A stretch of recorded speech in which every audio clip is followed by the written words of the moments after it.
Hey there, folks. Greg Shepard here, S&A Financial Services. For those of you that don't know me, I specialize in helping folks just like yourself, assuming you're in higher education, get the most out of that oftentimes confusing higher ed retirement plan. Okay, I'm going to go off the beaten path a little bit on this video. Reason I'm doing so is that I've onboarded a few clients over the last month or two, and there's been a consistent question, pain point, if you will, amongst these folks. And the question asked in various ways is, I have this, these clients, you out there, okay, put yourself in a situation. You have this bucket of money that you've amassed through your higher ed, typically higher ed retirement plan.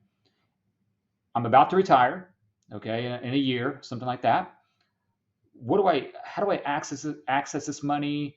What is this money doing for me in terms of retirement income? How is this all going to work? The logistics of it, okay? Now, I kind of take it for granted. I've been doing this for over 20 years, right? But I have to take a step back and realize, you all have mostly only done this once, right? And you haven't even done it yet. So let me kind of fill you in a little secret here.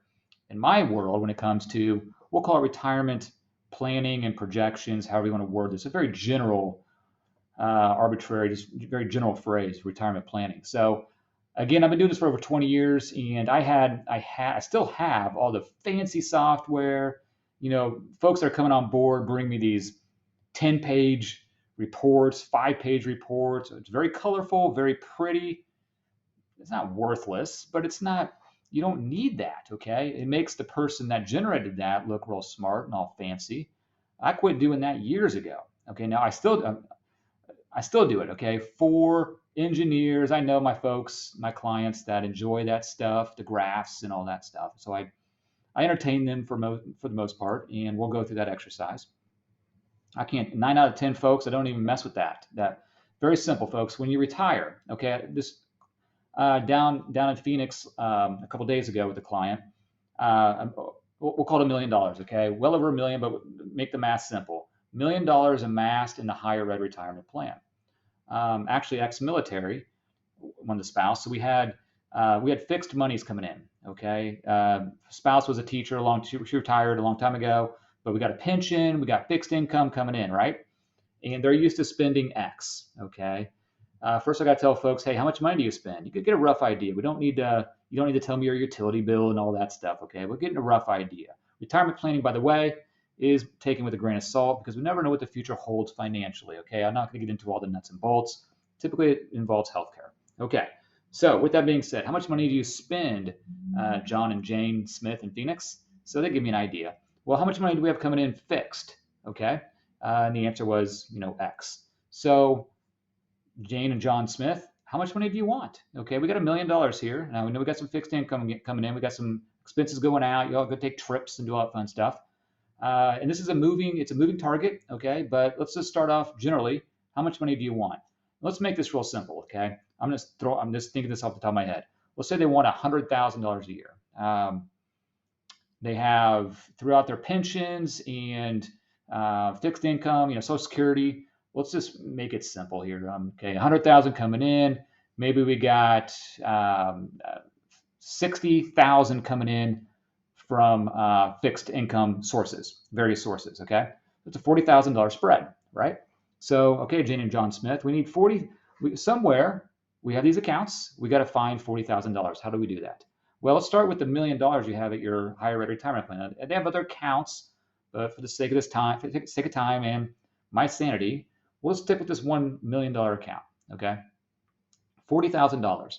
Well, Jane and John Smith, what we're going to do is take that money that you have at your higher ed retirement plan. We're going to roll it over to an IRA. Well, you already have a rollover IRA established, so we're going to commingle those accounts. By the way, we have a couple different Roths over here. Have some Roth monies in the higher ed retirement plan. So we're going to transfer that. No tax liability. Okay, Jane and John Smith, don't worry about that.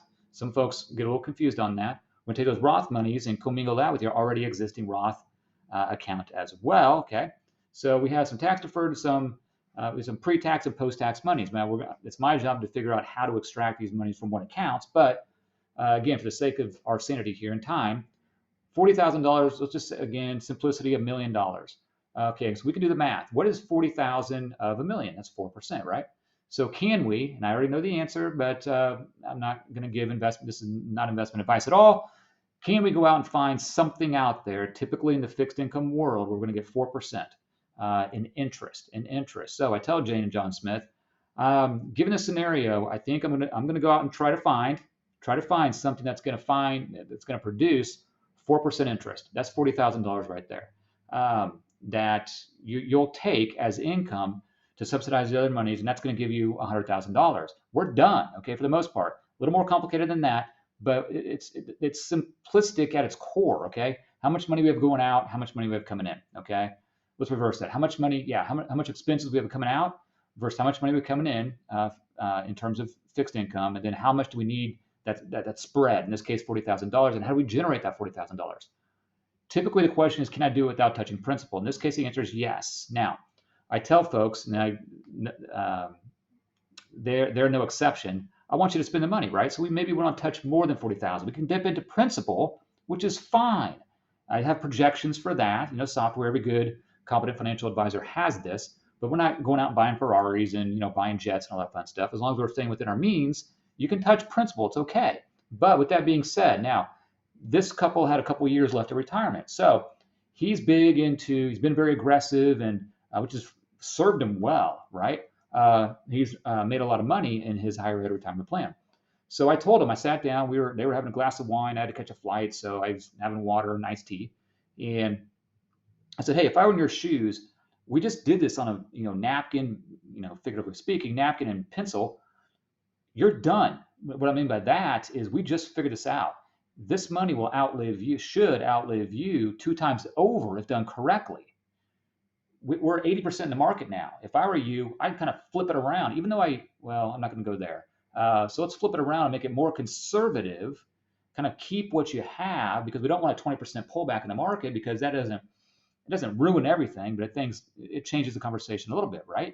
So against his own, he saw where I was coming from. I mean, he's a smart guy, but he agreed, and they both agreed. And again, if I were in their shoes, and that's what I always do with my clients, if I were in your shoes, let's not take so much aggressiveness over here, because after we did this simple financial plan, and the numbers are numbers, the numbers don't lie, okay?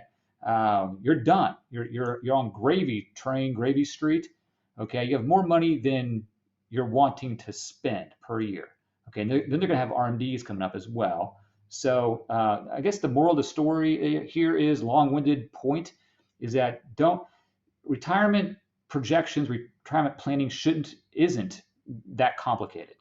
How much money are you spending? How much money do you have coming in fixed? Social Security, and sometimes you'll have pensions, okay? That's the top 2. Above and beyond that, how much money do you want or need, okay? So the difference, the spread, is how much dollars you need to find out how to extract from the various accounts you have. Now, that can get a little tricky. Again, I take that for granted because I've been doing it for 20 years.